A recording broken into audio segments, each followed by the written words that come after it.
सीताराम बधाने। આજનો મારો પોઝિટિવ થોટ છે, ઉમ્મીદ पे दुनिया कायम है। लाइफ खूब ज सरस છે, आशा क्यारेय छोड़वानी नहीं। लाइफમાં જો આગળ વધવું હોય ને તો ઉમ્મીદનો સાથ રાખવાનો। નબળા તમે નથી, નબળો તમારો સમય છે।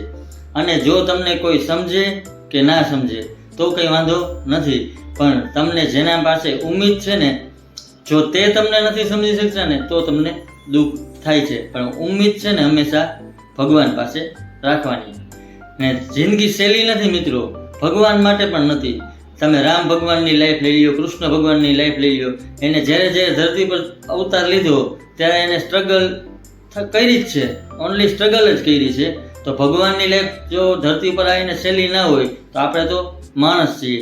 તો પોઝિટિવ રહી અને ઉમ્મીદ ભગવાન પાસે રાખી અને આગળ વધતા શીખો।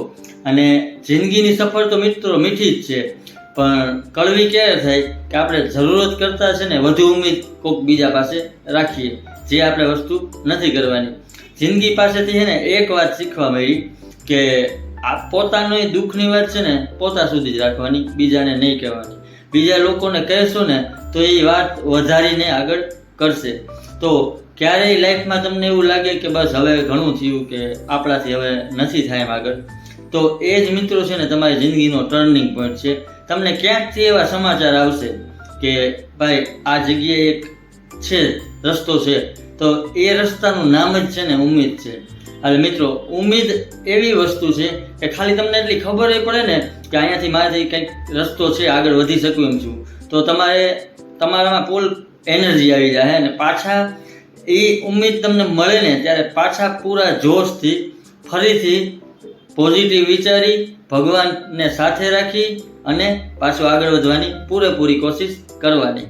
અને મિત્રો हमारी आखिरी उम्मीद हम खुद है और कोई दूसरा नहीं है, और जब तक हम हैं तब तक उम्मीद रहेगी।